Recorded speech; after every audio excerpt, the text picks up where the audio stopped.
ঘড়ির কাঁটা 2টা বাজলেও কমিউনিটি ক্লিনিকে এখন কেউ উপস্থিত নেই। ওষুধ চাইলে ওষুধ নাই, এই চাইলে এই নাই, এই ধরনের কর্ম ব্যস্ততার মধ্যে সে মাস কাটাই যায়। ওরা থাকে না, টাকা ছাড়া কোনো ওষুধ দেয় নাই। এই ক্লিনিকটি মাসের মধ্যে 17 থেকে 18 দিনই বন্ধ থাকে, সবসময় বেশি বন্ধ হয়ে থাকে। প্রায় 1 বছর ধরেই কিন্তু এই কমিউনিটি ক্লিনিকটি বন্ধ রয়েছে। দীর্ঘদিন এই ক্লিনিকটা বন্ধ, আমরা বহুত কষ্ট পাইতেছি ভাই। কুমিল্লা জেলায় অধিকাংশ কমিউনিটি ক্লিনিকে মিলছে না স্বাস্থ্যসেবা। জনবলের অভাবে প্রতিষ্ঠার পর থেকেই অনেক ক্লিনিক রয়েছে তালাবদ্ধ। আবার যেগুলোতে জনবল আছে সেখানে তত্ত্বাবধায়কের অবহেলায় মিলছে না কাঙ্ক্ষিত সেবা।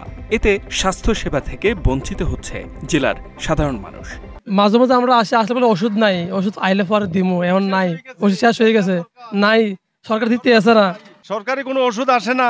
ওষুধ আসলে যদি সরকার ক্ষমতা তাইয়ে তো ওষুধ আইলে তো আমরা ওষুধ পাবো। আমলিক সরকার আমলে তার নিয়োগ হয়েছে, হেতে আমলিকের গুণগান গায়, সব হেতারে এটি করে। রিকমেন্ডেড চাকরি হয়েছে, প্লাস আর 5 লক্ষ টাকা ঘুষ দিতে হয়েছে। দেওয়ার পরে এটা নিয়োগ হয়েছে, যে আমার সাথে বলছে মাসের মধ্যে কতদিন বন্ধ থাকে? মাসে নিম্ন 15 দিন বন্ধ থাকে। কমিউনিটি ক্লিনিকগুলো স্বাস্থ্য অধিদপ্তরের নিয়ম অনুযায়ী সকাল 9টা থেকে বিকেল 3টা পর্যন্ত খোলা রাখার কথা। তবে স্থানীয়দের অভিযোগ, সরকারি নিয়ম নীতির তোয়াক্কা করছে না কমিউনিটি ক্লিনিকের তত্ত্বাবধায়কেরা। প্রায় 1 বছর ধরেই কিন্তু এই কমিউনিটি ক্লিনিকটি বন্ধ রয়েছে। দীর্ঘদিন এই ক্লিনিকটা বন্ধ, আমরা বহুত কষ্ট পাইতেছি ভাই। ওখানে কুমিল্লা সদরে দৌড়ে করতে হয়, একটা ব্যবস্থা করেন এটার। আমরা মহিলা মানুষ, বাচ্চা কাচ্চালে অনেক কষ্টে আছি। আমরা প্রতিদিন কুমিল্লা যাইতে হয়। আমরা চাই এইখানে ক্লিনিকটা আবেদন হোক, প্রতিষ্ঠিত হোক, আমরা চাই।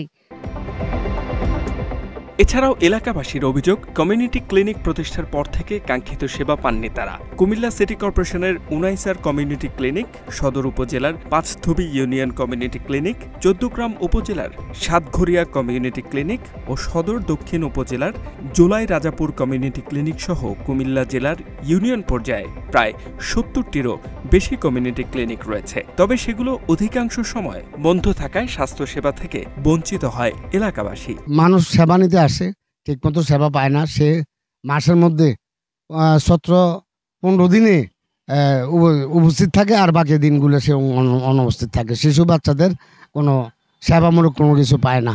ওষুধ চাইলে ওষুধ নাই, এই চাইলে এই নাই, এই ধরনের কর্ম ব্যস্ততার মধ্যে সে মাস কাটাই যায়। মাত্র 30% টাকায় জমির মালিক হয়ে নতুন বাংলাদেশের গড়ে তোলার স্বপ্ন দেখা বাংলা বসতি। ছেলে মেয়ের অজুহাত দেয়, এই অজুহাত তাদেরকে নিয়ে ঘুরতে চলে যায়। এখানে আপনাদের সেবা না দিয়ে সে তার বউকে নিয়ে হানিমুনে চলে যায়। তো এই বিষয়ে আপনি সরকারের কাছে কি আবেদন করছেন? আমি একবার ওনার অফিসারের কাছে যাই কমপ্লেন করছিলাম, উনি আমাকে উল্টাভাবে বুঝাতেছে।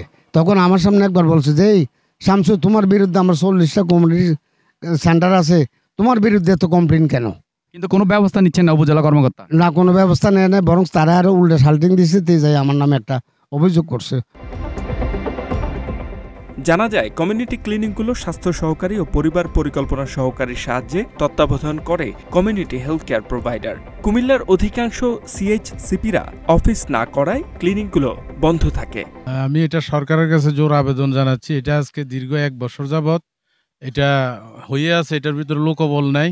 এখন এটা যে গ্রামের যে প্রান্তিক জনগণ, ওটার সেবা থেকে বঞ্চিত। যদি এটা চালু করে তাইলে আমাদের প্রত্যন্ত এলাকার জনগণ এখানে সেবা পাইতে সুবিধা হবে। স্থানীয়দের অভিযোগ, চৌদ্দগ্রাম উপজেলার সাতঘরিয়া কমিউনিটি ক্লিনিকের তত্ত্বাবধায়ক সেবা প্রত্যাশীদের টাকা ছাড়া সেবা দেন না। এছাড়াও অধিকাংশ দিন বন্ধ থাকা ক্লিনিকটি খুললেও সেখানে 2 ঘন্টার বেশি সেবা দেয়া হয় না বলেও জানায় তারা। 10টা বাজে আসে, 12টা বাজে চলে যায়। 10টা বাজে আসে, 12টা বাজে চলে যায়। টাকা নেয়, 10 টাকা করে নেয়। চৌদ্দগ্রাম উপজেলার যে সাতঘরিয়া কমিউনিটি ক্লিনিক রয়েছেন, তিনি এখন অনুপস্থিতি রয়েছেন এবং আমরা ওনার সাথে যোগাযোগ করার চেষ্টা করলেও তিনি ফোন কলটি রিসিভ করেননি, যে কারণে ওনার বক্তব্যটি নেওয়া সম্ভব হয়নি। এ বিষয়ে জেলার deputy civil surgeon doctor Reza Mohammad Sarwar Akbar বলেন, জেলার কমিউনিটি ক্লিনিকগুলো জনবল স্বল্পতার কারণে সেবাদানে কিছুটা প্রতিবন্ধকতার সৃষ্টি হয়েছে। এ বিষয়ে কমিউনিটি হেলথ কেয়ার প্রোভাইডার আরও প্রয়োজন। আমাদের কমিউনিটি ক্লিনিকগুলো চালু করতে এই বিষয়কে আমরা সদাশয় সরকারকে জানিয়েছি। সরকার পরবর্তী স্টেপ নিয়ে আমাদেরকে জনবল দিলে অবশ্যই আমরা জনবল ডিপ্লয় করব এবং আশা করছি এই সমস্যার সমাধান হবে। প্রোভাইডারদের অনিয়মের বিষয়ে তদন্তপূর্বক ব্যবস্থা নেওয়ার কথাও জানান deputy civil surgeon. H M Ataullah, Bangla addition.